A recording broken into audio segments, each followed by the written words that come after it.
and welcome back to the Millcreek Government Channel. I'm Jessica Stutzman. Within the last decade, a movement has been formed to reconnect our children with the outdoors. Direct exposure to nature is essential to healthy childhood development. However, living in a high-tech world attached to social media outlets, video games, and electronics, compounded with an overall sedentary lifestyle, has led to a rise in obesity, attention disorders, and depression. With us today from Environment Erie to help us get lost in the woods again is Executive Director Honey Stemka. Hi, Honey. Thank you for joining us here today. Oh, well, thank you for having Environment Erie on again, Jessica. We always appreciate the opportunity to talk about the environment and nature.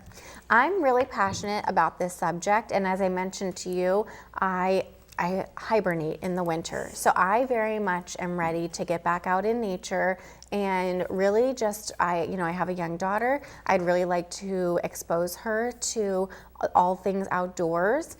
And I really want her to enjoy, bugs and trees and hiking. And so I'm excited to talk about this because I really want to take what our message that we talk about today, I want to take it home and use it. Oh, for sure. Absolutely. So one of the best things that I can share with your viewers is, yes, it's very easy to hibernate in the wintertime here in Erie. However, particularly for our children and our grandchildren and those all young children, right, is the opportunity to lead by example. And while it might be uncomfortable sometimes to consider getting outdoors, the winter time could actually really ignite a passion for nature that is a little bit different than what you typically see in the summertime. So one of the ways that you can do that is just literally get the warm clothes on and step out your front door. You don't need to even go far initially until you kind of get used right to the winter weather outdoors, but take a walk in your backyard. Particularly in the wintertime, it's really easy to see what kind of outdoor creatures might be visiting your backyard. When we have snow on the ground, it's really easy to kind of see what the tracks are, and that opens up a discussion about what might live in your neighborhood and how that they survive in the wintertime. And you know what, you're right. I need to bundle up, and even if we go out, like you said, just even in small increments, for 5 minutes the first time, 10 minutes the second time, I'm going to really push myself because I will admit that it's something, I get cold very quickly. And so, I just want to make sure that we're all bundled up and I'm really going to make it happen. I'm even going to do it tonight. It's a Friday night. We're really going to make sure that we make this happen. So, Honey, what does nature mean to you and your family? Nature really, for us as a family, it means adventure, right? So you mentioned bundling up this evening and heading outdoors. One of the things that we have started doing, because us as a family, as adults in our family, we too have been negligent in getting outside. And so this winter, we have made it a point. We started a fun little thing, right? We call them night hikes. We have some cute little lanterns that one of my sons got from Camp Fitch when he was there this last summer, and we bundle up. And as I will tell your viewers, there's no bad weather, there's just bad clothing. So layering appropriately, putting on those boots and those mittens and those hats, grabbing your lanterns, and even heading outside. We are fortunate in where we live within the county. We have a park right across the street from us that's just a primitive park of trees, and we will take our lanterns and just take even a short walk. You mentioned just getting out for a few minutes. Sometimes our walk, depending on how cold it is anywhere between 5 and 10 minutes. We do a quick little loop. Sometimes we spend quite a bit of time walking through that park and kind of seeing and exploring and having a little adventure in the evening. Yes, and even though I feel like the time it's going to take us to bundle up might take longer than the time we spend outdoors, it is 100% worth it. You're making memories. That's another really important aspect of disengaging from screens and from technology, and thinking about about the memories that you're making with your family, with your friends. And so, what is your favorite park in Erie County? Wow, so that's a really tough one. If you would poll each member of my family, it would probably be a different dancer on a different day because, right, we are sitting on such a rich area that's rich with natural capital assets. Of course, we have to give a shout out because this is the Millcreek Community Government Channel. For Asbury Woods, of course, right? Because it offers such diversity in an outdoor experience. You can go and visit the nature center, you can visit the trails, you can go up to Brown's Farm, but there are parks all over the community. I mean, we have 2 state parks here in Erie County. We have Erie Bluff State Park and we have Presque Isle State Park. But if you head in the opposite direction and you head up to Northeast, you have Howard Eaton Reservoir, you have some wonderful parks in South County. So I would just encourage people to explore the parks. I don't know if your viewers can kind of see this right here. This Let's Move Outside program was something that my family and I engaged in several years ago when it came out. And what's beautiful is that there are these art pieces that are hidden within some of our trails throughout the county. And so it was a great adventure once again to go out with our son, only one son at the time, so it has been a few years, and to find the art pieces on these different trails, and we would take photos and just enjoy the parks, like I said, throughout the entire county. So you can, I'm not exactly sure, this was in our stash of information at the Tonbridge Environmental Center where our offices are.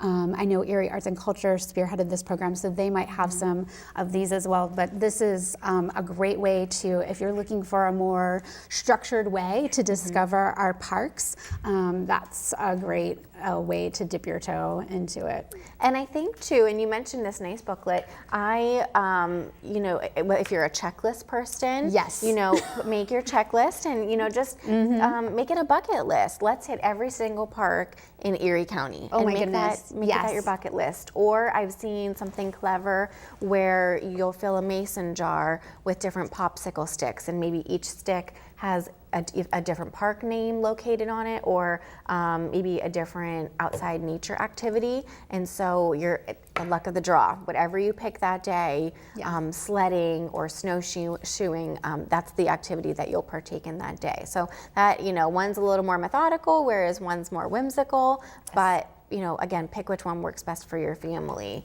That mason jar idea is actually a great idea when you think about engaging your children, right? So sometimes we're driving the train, sometimes, but to encourage your children who might be more prone to have that screen in front of their face, get their buy-in by saying, what are your ideas? We have this amazing opportunity to go do X, Y, and Z. What are your ideas? Here are some ideas that we have, and putting them in that jar, and then of course letting them make that draw gets them to get really excited about, let's go do this.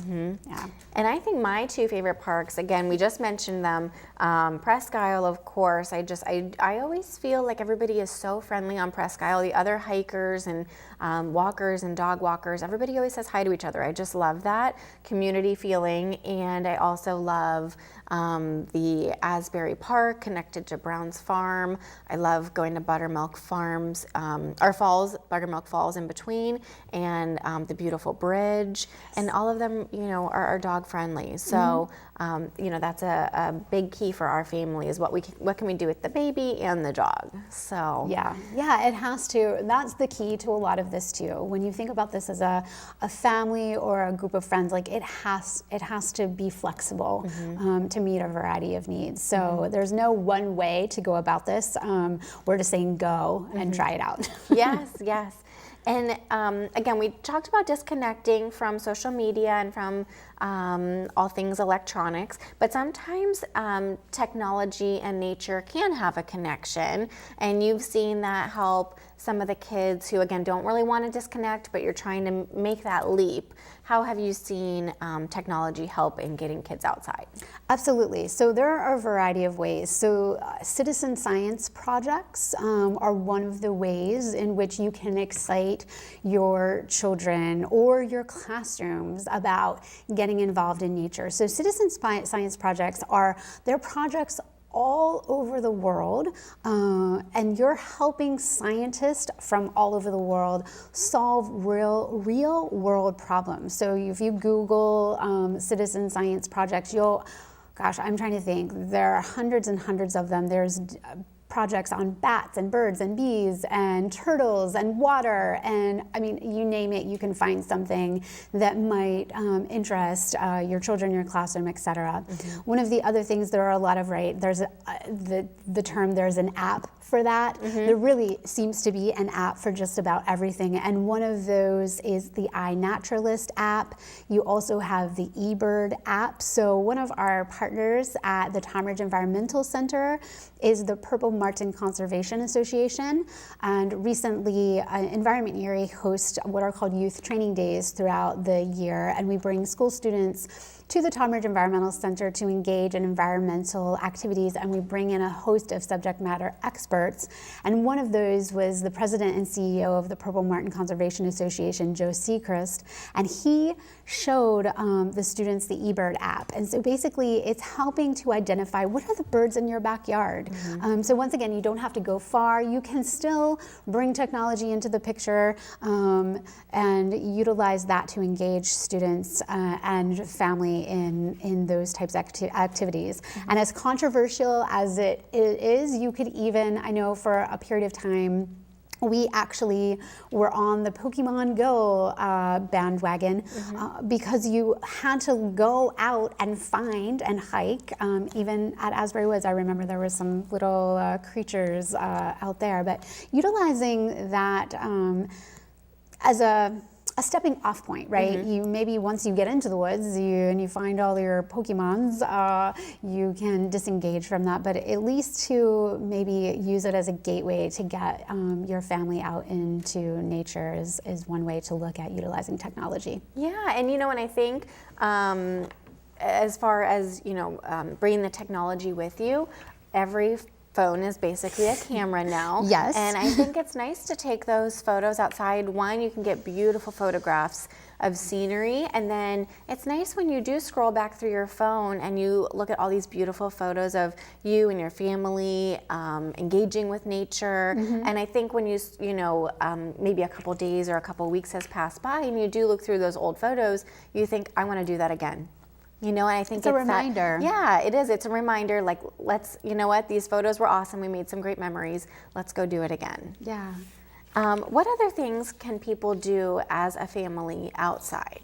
Oh, for sure. So, some of the most obvious ones are, and your viewers have probably been hearing a lot about this. This is gaining a lot of traction here in Erie and across the country. But just planting pollinator-friendly plants and gardens and vegetable gardens. I mean, so if you... getting people to dig in the dirt and plant seeds and seeing what develops out of those seeds that are planted, it's awe-inspiring. And it really, that is kind of where the beauty and the magic happens, and that's where you oftentimes capture the attention, particularly of young ones. You can also, right now we're getting maybe close to maple syrup season, or I should say the tapping of the trees. I know on a whim last year, coming back to Asbury Woods, we missed out on the wonderful program that they have where you can rent the buckets or the taps. And so we decided to tap our own maple trees in our backyard and see what would happen. And we ended up actually producing some sap from those trees and boiling it down to make syrup. So, I mean, those are some really kind of interesting, different types of activities. Camping in your own backyard is something, if you happen to have a backyard, or if not, maybe your neighbors, right? And then you create a sense of community.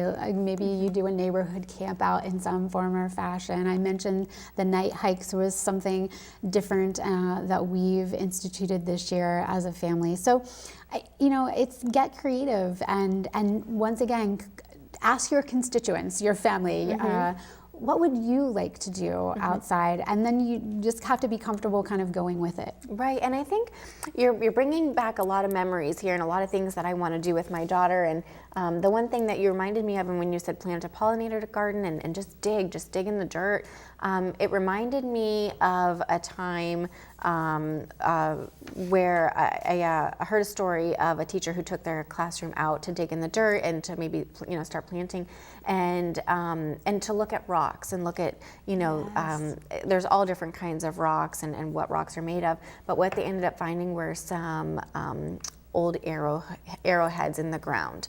And so that was a really neat find, and they were able to share that with others. And so I think again we keep relating this back to nature, but maybe you're going to find something in the ground that was was from somebody else, or was from another culture, or was from the previous homeowner, and it's just a little surprise. But think like a child, and how exciting that would be to go on a mystery adventure, going on a dig and looking for something. So, and like you said, camping in your backyard, what a great idea. That's so fantastic. And just, setting up a tent in your backyard. And I've actually been wanting to put up almost a faux drive-in movie theater. Yes. Renting a big screen with a projector and then projecting a movie onto our shed. I think that would be a lot of fun too. But again, connecting technology with nature. We're outside, but maybe we're doing that drive-in theme outside. Yeah, and I mean, you can do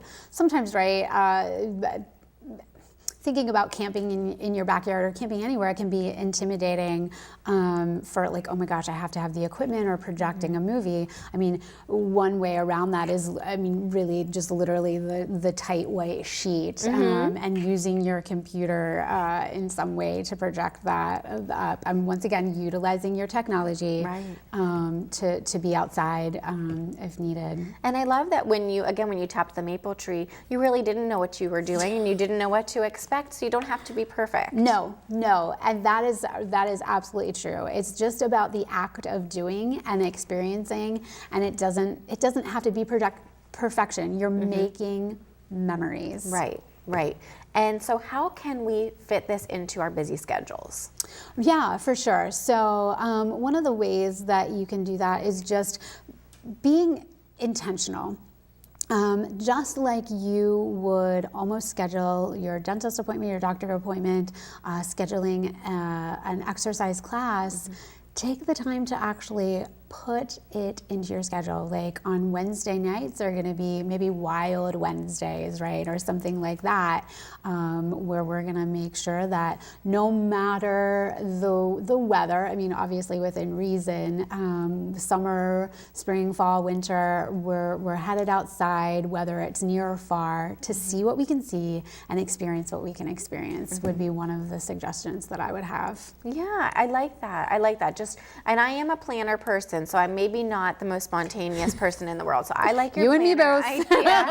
You got to keep all the troops in line. And for us, the one thing I like to do is, we have like an enclosed breezeway. So I like to keep a blanket in there and a toy box filled with, toys, but also books. And so, in between nap time, it's ready to go. It's just, you just grab the handle and you pull it outside and you throw out the blanket, and I've got a whole pack of books and everything ready, and I pull it out the very next day and it still has grass inside of the box. So yeah, for sure. And that you've reminded me of something that is a great thing too, just to have kind of like you almost winterize your car, have like a winter play kit or a summer play kit. Oftentimes we would have some sand toys or digging toys. It doesn't even have to be sand toys, right? Digging toys that we would just carry. We put them in the car in the spring and they come out in the wintertime. So we have them available to us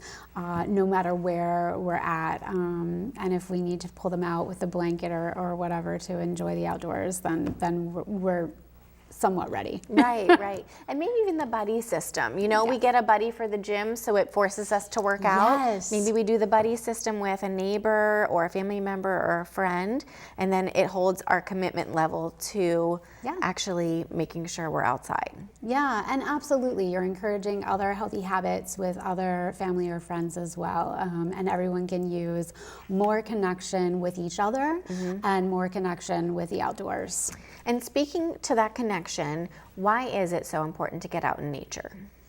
Absolutely. So we are seeing more and more research come out about attention deficit disorder, the addiction technology. So getting out in nature kind of breaks that cycle, and there's been research that's been shown that it calms the senses. There's one of the kind of up and coming trends, and we might be getting to this, but we can pop this in now, it's called forest bathing.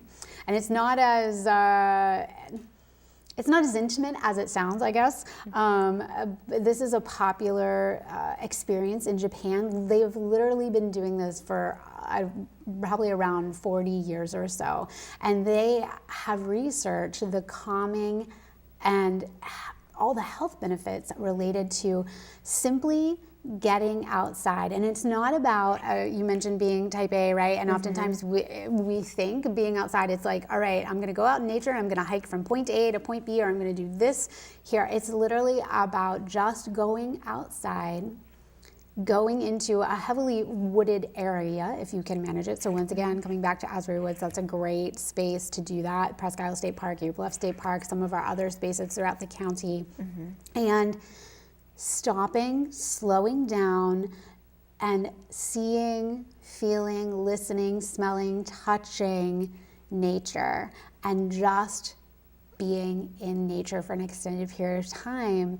There's a lot of well-researched health benefits to that. So whether you are an adult, whether you are a child, it is really, there are some profound benefits to just being outside. And I have heard that, again, somebody who is recovering in a hospital, if they have trees outside their window, their recovery times are faster.